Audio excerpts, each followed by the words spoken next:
चलिए, good morning. मैं दीपक मिश्रा आप सभी का वेदम मैथमेटिक्स के यूट्यूब चैनल और जीडी इंटर कॉलेज सकसरा के यूट्यूब चैनल पर हार्दिक स्वागत एवं अभिनंदन करता हूं। जैसा कि आप लोग देख रहे हैं, चैप्टर फर्स्ट क्लास 9, देखिए क्लास नहीं पड़ी हुई है इस पे, ये क्लास 9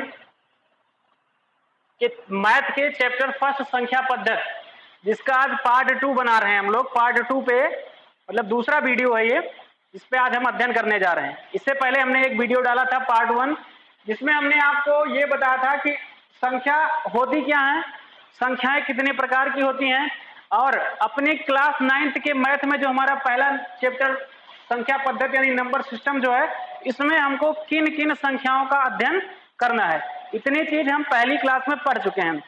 आज हमारा जो टॉपिक रहेगा वो रहेगा दो परमेय संख्याओं के मध्य की परमेय संख्या ज्ञात करना। आज हम अपने वीडियो पर इस विषय में चर्चा करेंगे, ठीक है। आप लोग एकदम बढ़िया से धैर्य धारण करके बैठिए और देखिए, समझिए इसको कैसे, इससे दो परमेय संख्याओं के बीच में से परमेय संख्याएं निकाली जाती हैं। हम इसके विषय पर चर्चा करने से पहले आपको एक बार फिर से रिवाइज करा देते हैं परमेय संख्याएं होती क्या है। हमने आपको पिछली क्लास में बताया था कि वह संख्याएं जो P/Q के रूप में लिखी जा सकती हों, लेकिन Q is not equal to 0, यानी उसका जो हर है वो 0 यानी शून्य ना हो, तो वो संख्या कैसी संख्या कहलाती है? परमेय संख्या कहलाती है। चलिए, आज हम बात करेंगे कि दो परमेय संख्याओं के मध्य की परमेय संख्या कैसे ज्ञात करेंगे। सबसे पहली चीज तो हमको ये जानना है कि दो परमेय संख्याओं के मध्य में कितनी परमेय संख्याएं हो सकती हैं। सबसे पहली चीज तो ये जानना इंपॉर्टेंट है, तभी तो निकालेंगे। देखिए, दो परमेय संख्याओं के मध्य में अनंत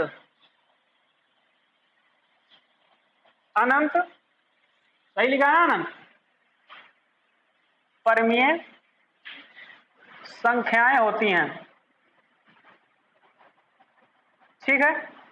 देखिए, अब यहां से एक चीज, ये पहली चीज तो ये कंफर्म हो जाएगी कि कभी आप लोगों का आंसर मैच नहीं करेगा। क्यों नहीं मैच करेगा? क्योंकि आपने पता नहीं कौन सी संख्या निकाली है।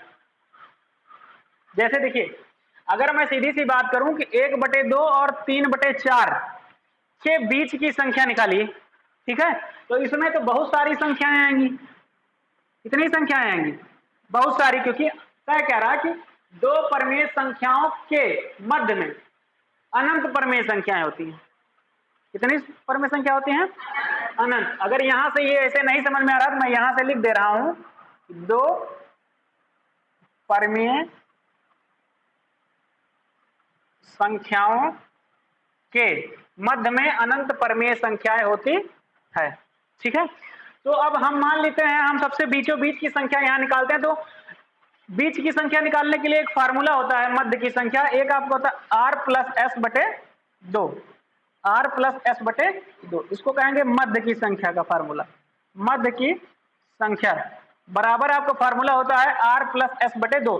R का मतलब होता है पहली संख्या, S का मतलब होता है अंतिम संख्या, ठीक है, बटे 2, या इसको हिंदी में ऐसे लिख सकते हैं, पहली संख्या प्लस अंतिम संख्या कह लीजिए, चाहे दूसरी संख्या कह लीजिए, अंतिम संख्या या दूसरी संख्या बटे 2, ये मध्य की संख्या निकालने का फार्मूला हो गया। अब देखिए, मैं इस फार्मूले से इसको हल करता हूं, तो 1/2 प्लस 3/4 और पूरे का बटे 2, यही तो करेंगे। चलिए, हम इसको हल करते हैं। देखिए, यहां पे हम सबसे पहले इसका एलसीएम लेंगे। अगर एलसीएम लेना नहीं आता है तो क्रॉस मल्टीप्लाई कराएंगे। क्या करेंगे? क्रॉस मल्टीप्लाई कराएंगे। तो देखिए, मैं सबसे आपको सीधा से कहूंगा कि मल्टीप्लाई कराना बड़ी संख्या के लिए कठिन हो सकता है। इसे भी यहीं पे मान लो 249 आ जाए, यहाँ 300 आ जाए, तब आपको मल्टीप्लाई कराने में ज्यादा समय वेस्ट होगा। तो इसलिए आप क्या निकालते हो? एलसीएम। तो एलसीएम ज्यादा जरूरी है। मैं एलसीएम पे भी एक बार चर्चा कर लेता हूं, जिन बच्चों को एलसीएम नहीं पता है वो सीख लें। जैसे देखिए, यहाँ 2 और 4 दोनों का एलसीएम निकालना है, 2 और 4 का। देखिए, एलसीएम जो होता है वो आपका गुणनखंड विधि से भी निकलता है, भाग विधि से भी निकलता है, लेकिन आपको गुणनखंड विधि ही सिखाई जाती है। भाग विधि से कंपटीशन लेवल में निकाला जाता है, वो आप लोग समझ नहीं पाओगे अभी, तो इसलिए मैं यहीं पे आपको बता रहा हूं। देखिए, सबसे पहले हम क्या करते हैं, सबसे छोटी सी संख्या से काटते हैं, सबसे छोटी संख्या से काटते हैं। तो सबसे छोटी संख्या 2 है, 2 से इसको डिवाइड करेंगे तो 2 1 जा 2 और 2 2 जा 4 हो जाएगा ना। देखिए लासा निकालते वक्त अगर कोई संख्या छूटती भी है, मान लो अगर इसे साथ में 3 लिख दिया जाए तो इसमें तो डिवाइड हो रहा है ना, बाकी में हो या ना हो कोई फर्क नहीं पड़ता। अगर किसी एक में हो रहा है तो 2 से डिवाइड करेंगे, ठीक है। चलिए तो इसको 2 से डिवाइड करिए तो 2 एक कम मतलब 2 1 जा 2 और 2 2 जा 4। अब ये 1 आ गया। जिस संख्या के नीचे 1 आ जाए उसको छोड़ देते हैं, क्या करते हैं उसको छोड़ देते हैं, अगली वाली संख्या पे बात करते हैं। अगली संख्या हमारी 2 है, इसको डिवाइड करेंगे तो फिर 2 से कट जाएगी ये, 2 एक कम 2, ये पूरा एक एक आ गया। अब यहाँ हमारा फैक्टर क्या मिला हमको 2 इंटू 2, इसको मल्टीप्लाई करा दीजिए, कितना है एलसीएम 4। अब देखिए क्या करेंगे, इसका एलसीएम जब 4 आया तो ऐसे 4 लिखेंगे, उसके बाद इस 2 से इसको डिवाइड करेंगे तो 2 2 जा 4 यानी 2 दूना 4 होता है। तो 2 से अगर इसको हम भाग करेंगे कितना आएगा 2 आएगा, उसी 2 से हम ऊपर क्या करेंगे गुणा करा देंगे, ठीक है। तो यहाँ पे कितना आ जाएगा 2 इंटू 1 प्लस 4 से इसको डिवाइड करिए तो 4 1 जा 4 यानी 4 एक कम 4, एक आया यानी 3 इंटू 1। क्लियर। अब इसको हल करेंगे तो ये 2 एक कम 2 प्लस अब पूरे का बटा 2 था, 2 एक कम 2 और 3 एक कम 3 बटे 4 और पूरे का बटे 2, इसको 2 बटे 1 कर लीजिए, क्योंकि किसी भी संख्या पूर्णांक के नीचे बटे 1 लिखने से कोई फर्क नहीं पड़ता है। ये आपका कितना हो जाएगा 3 2 5 बटे 4 और ये पलट जाएगा, ऊपर जाएगा तो पलट जाएगा तो 1 बटे 2 आ जाएगा, यानी ये बीच वाली संख्या कितनी आ गई 5 बटे 8। समझ में आया सबके। यानी यहाँ बीचों बीच में हम 5 बटे 8 लिख सकते हैं। अब क्या करेंगे, अब इन दोनों के बीच का भी निकाल सकते हैं, इन दोनों के बीच का भी निकाल सकते हैं, इसी फार्मूले से निकाल सकते हैं नहीं निकाल सकते। उसके बाद फिर यहाँ कोई संख्या मिलेगी, यहाँ कोई संख्या मिलेगी, मिलेगी ना, फिर हम इन दोनों के बीच का इन दोनों के बीच का निकाल सकते हैं, इन दोनों के और इन दोनों इसके बीच का निकाल सकते हैं, यहां से फिर इसके बीच का निकाल सकते हैं। एक तो तरीका हमारा ये हो गया निकालने का, ये सबके समझ में आया। जैसे अगर मान लो मैं आपको क्वेश्चन दे दूं कि 1 बटे ऐसे लिखता हूं मैं 2 और 6 के बीच 5 परमेय संख्या निकालिए। 5 परमेय संख्या कैसे निकालोगे, निकालिए। तो ऐसे लगाएंगे हम पहले 2 प्लस 5 2 प्लस 6 2 प्लस 6 बाई 2 यानी 6 2 8 बटे 2 यानी 4 आएगा, ठीक है। फिर 4 और 2 के बीच में निकालोगे तो कितना आएगा 3 आएगा, क्योंकि देखिए ये 4 2 6 और 6 को 2 से भाग करोगे कितना आएगा 3 आएगा। उसके बाद इसके बीच के निकालोगे तो 2 और 3 3 2 5 यानी 2.5 यानी इसको 2.5 को क्या लिखोगे 5 बटे 2 और नहीं, देखो कैसे ये 2 प्लस 3 बाई 2 लिखोगे तो ये कितना आ जाएगा 3 2 5 और बटे 2, यहाँ कितना आ जाएगा 5 बटे 2।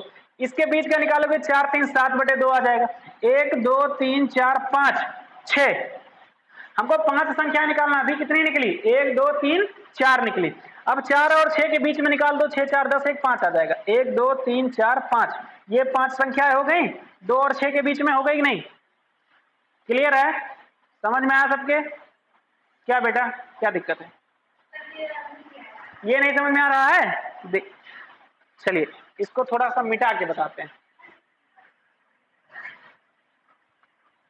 ये फार्मूला नोट किए थे कि नहीं, है नहीं नोट, देखिए नोट करते चलिए, नोट करते चलिए, नहीं तो इतना समय नहीं दे पाएंगे इस पे, क्योंकि बात यह है कि अभी हम मान लीजिए खड़े हो जाएं, आप लोग नोट करोगे तो फिर टाइम वीडियो का बढ़ता रहेगा और दिक्कत हो जाएगी, ठीक है। तो साथ में कोशिश करिए कि नोट करते चलिए।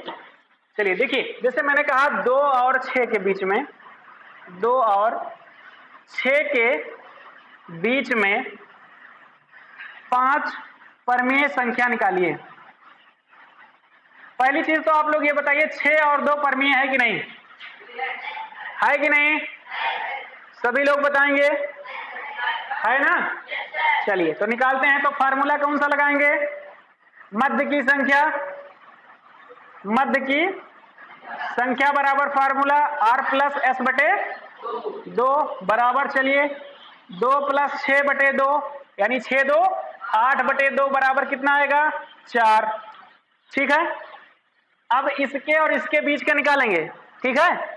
अगला नेक्स्ट स्टेप में सेकंड द्वितीय चरण में आते हैं, सेकंड में तो सेकंड में हम 2 और 4 के बीच का निकालेंगे, तो 4 2 6 बटे 2 बराबर कितना आएगा, 3 आ गया।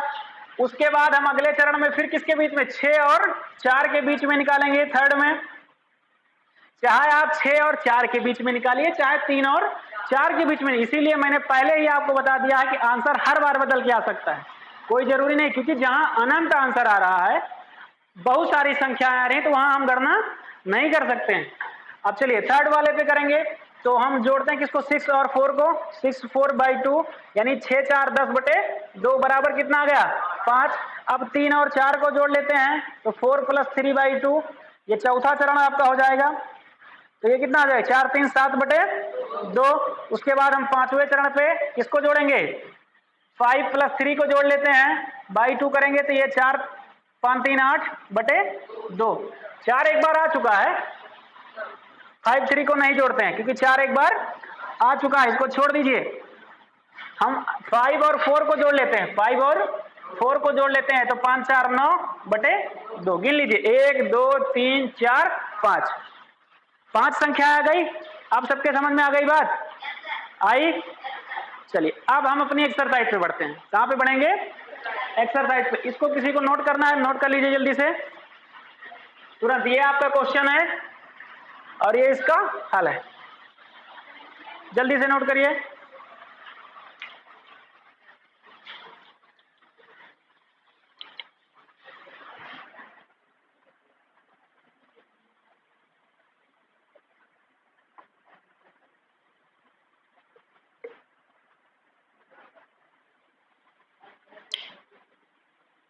देखिए आवाज मत करिए।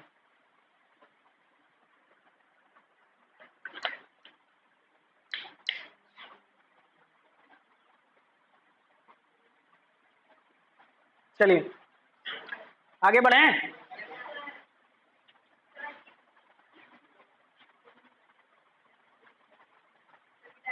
चलिए अब जो नहीं नोट कर पा रहे हैं वो अपना वीडियो देख करके नोट कर लेंगे, ठीक है, क्योंकि ज्यादा समय इसमें देना सही नहीं।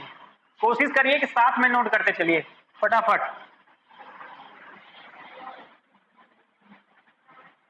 चलिए अब हम अपनी एक्सरसाइज में पहुंचते हैं। हमारी एक्सरसाइज 1.1, देखिए अभी एकदम स्टार्टिंग से हम शुरू किए हैं, अभी ये दूसरी वीडियो है हमारी। तो आप लोग पहली वाली पिछली वाली वीडियो जो है उसको भी देखिए और इसको देखिए, नोट्स अपना जरूर बनाइए, क्योंकि आप रेगुलर जब हमसे जुड़े रहेंगे तो हम आपको अच्छा नॉलेज देंगे और आपके समझ में भी बात आएगी। एकदम जीरो से, यानी एकदम बेसिक से मैं आप लोगों को बताने की कोशिश कर रहा हूँ, एकदम बेसिक से, कि आप अच्छे से समझे। चलिए एक्सरसाइज 1.1 पे आते हैं। इसमें क्वेश्चन नंबर 1 कह रहा है, क्या शून्य एक परमेय संख्या है, क्या इसे आप P बटे Q के रूप में लिख सकते हैं। और उसके बाद कह रहा है, जहां P और Q पूर्णांक है और Q नॉट इक्वल टू 0 है। देखिए इससे पहले हमको एक चीज आपको बताना है। देखिए प्रत्येक पूर्ण संख्या एक प्राकृतिक संख्या होती है, ठीक है। ये टॉपिक जो है इसको पहले कुछ पॉइंट से इसको नोट कर लो कि प्रत्येक पूर्ण संख्या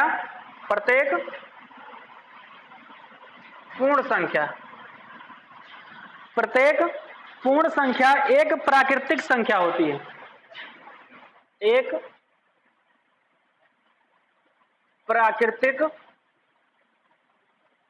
संख्या होती है, ठीक है। दूसरी चीज क्या लिखना है, दूसरी चीज हमको लिखना है कि प्रत्येक पूर्णांक एक परमेय संख्या होते हैं।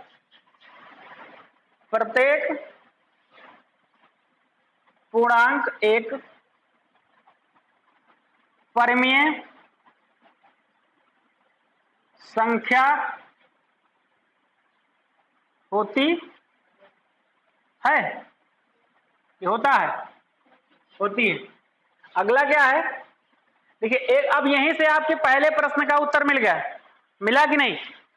पूर्णांक में हमारा क्या आता है, 0 आता है कि नहीं, आता है ना। तो 0 किस में चला जाएगा, परमेय संख्या में जाएगा कि नहीं जाएगा। पहले प्रश्न का आंसर आपको इसी से मिल गया। तीसरी बात है, प्रत्येक परमेय संख्या एक पूर्णांक होती है। प्रत्येक, इसी का उल्टा है ये, प्रत्येक परमेय संख्या परमेय संख्या एक पूर्णांक होती है,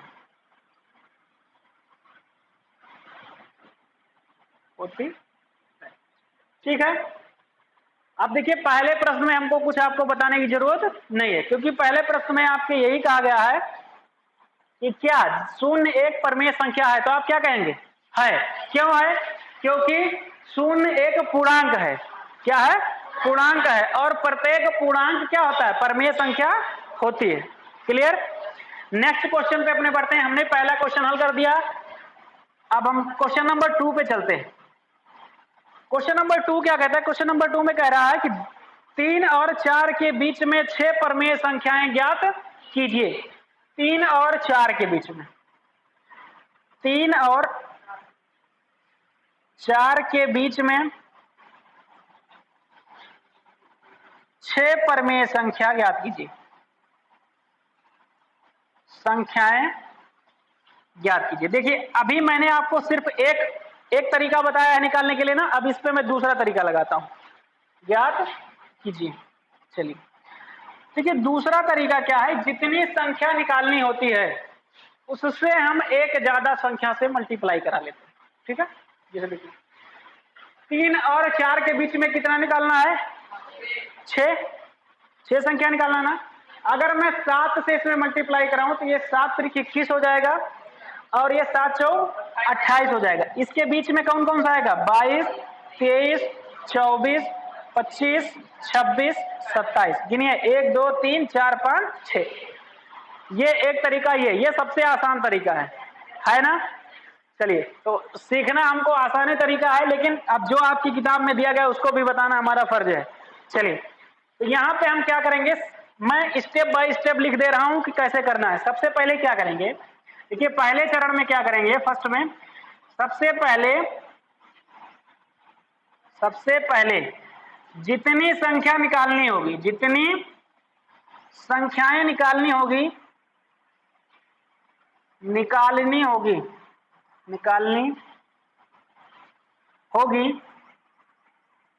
उससे एक अधिक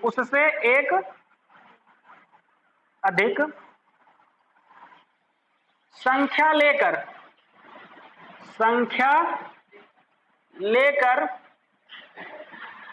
प्रथम तथा अंतिम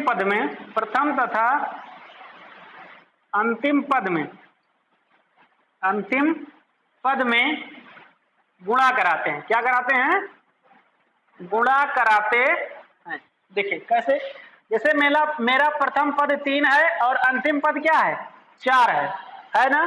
तो मैं 3 में 7 से गुणा करा देता हूं और 4 में भी 7 से, क्योंकि हमको 6 संख्याएं निकालनी है तो हमने एक अधिक पद से गुणा कराना है, तो एक अधिक नंबर ले लिया। अब ये कितना हो जाएगा? ये 21 हो जाएगा, और ये कितना हो जाएगा? 28 हो गया। अब इसके बीच में हमको कितनी संख्या निकालनी है? 1 2 3 4 5 6। ठीक है, चलिए तो 21 के बाद क्या आता है? 22 के बाद, 23 के बाद, 24 के बाद, 25 के बाद, 26 के बाद। ठीक है, मैंने 7 से गुणा कराया है, इसमें 7 से और इधर भी 7 से। इस बात का विशेष ध्यान रखिए। ठीक है, चलिए ये तो पहले तरीके से ये संख्याएं आ गई। अब दूसरे तरीके से दूसरी संख्या आएंगी। ये हमारा फर्स्ट मेथड था, अब सेकंड मेथड देखें। क्या देखेंगे? सेकंड मेथड लगाएंगे। सेकंड मेथड जब लगाएंगे तो हमको क्या करना रहता है? हमको फार्मूला लगाना रहता है r + s/2 से। ठीक है, नीचे दिख रहा है, देखिए जरा नीचे दिख रहा है, इसमें यहां नहीं दिख रहा है। चलिए यहां लगा लेते हैं। तो हम लगाएंगे r + s/2 बराबर, तो 3 + 4 और बाई 2 कितना हो जाएगा? ये 7/2। ठीक है, अब 7/2 में एक बार 3 जोड़ दीजिए, तो ये 3 + 7/2/2, ये 2 3 6 7 42। ये समझ में आया ना? देखिए कैसे हुआ, बटे 1 कर लीजिए ये। अब इसका एलसीएम कितना आएगा? 2 आएगा ना। अब 2 से, इसे 1 से 2 को भाग करोगे तो 2 आएगा, और 2 से ऊपर गुणा कराओगे तो 2 3 6 आएगा, और 6 में 7 जोड़ोगे तो नहीं बेटा 13 होगा। 2 तिहाई 6, 7 6 13, ऊपर आ गया 13/2 और बटे में 2, 42 बोल दिए थे क्या इससे पहले? नहीं 42 नहीं होगा भाई। चलिए अब इससे ये मल्टीप्लाई हो जाए, क्योंकि ये पलटेगा तो 1/2 आएगा, तो ये 13/4 आ जाएगा। कितना आएगा? 13/4 आ जाएगा। ऐसे इसको इसमें 4 में जोड़ोगे तो 4 दूनी 8, 8 7 15 और ये 15/4 आ जाएगा। कितना आ जाएगा? एक 15/4 आ जाएगा। जब आप यहाँ लिखोगे 4 + 7/2/2 तो ये आपका 4 दूनी 8, 8 7 15, 15/2/2 बराबर 15/4। ऐसा करके आप निकालोगे तब भी निकल आएगा। ठीक है, चलिए आशा करते हैं कि आप सभी अब दो परमेय संख्याओं के बीच में जो परमेय संख्या निकालनी होगी उसको निकाल लेंगे। तो आप लोग कल जो है इस एक्सरसाइज में जो 2-3 प्रश्न हैं उसको हल करके लेकर के आएंगे। ठीक है, नीचे कुछ प्रश्न दिए गए, मैं उसको बता दे रहा हूं। लिखा है कि प्रत्येक प्राकृतिक संख्या एक पूर्ण संख्या होती है। देखिए लिखा है इसमें कि प्रत्येक पूर्ण संख्या एक प्राकृतिक संख्या होती है, और लेकिन वो क्या कह रहा है कि प्रत्येक प्राकृतिक संख्या एक पूर्ण संख्या होती है। ये गलत है। क्या है? ये गलत है। अगला क्या है? प्रत्येक पूर्णांक एक पूर्ण संख्या होती है। प्रत्येक पूर्णांक एक पूर्ण संख्या होती है। कहीं लिखा है? इसमें नहीं लिखा, लेकिन होती है। क्योंकि देखिए जो पूर्णांक होता है वो पूर्ण संख्या में से ही उठाया जाता है, क्योंकि पूर्ण संख्या में 0 होती है और प्राकृतिक संख्या होती है, तो उसमें पूर्णांक में भी तो यही सारी चीजें होती हैं। नेक्स्ट अगला जो है, प्रत्येक परमीय संख्या एक पूर्ण संख्या होती है। ये आपका लिखा है, प्रत्येक परमीय संख्या एक पूर्णांक होता है, पूर्णांक पूर्ण होता है तो परमीय संख्या भी पूर्ण संख्या होगी। क्लियर? चलिए आपकी पहली एक्सरसाइज खत्म हो गई है। अब इसके बाद कल नेक्स्ट डे आपको नेक्स्ट एक्सरसाइज और नए उत्साह के साथ नई क्लास पढ़ाई जाएगी। आप इसको विधिवत समझिए। चलिए टाटा बाय बाय कर लिया जाए। Next class next day.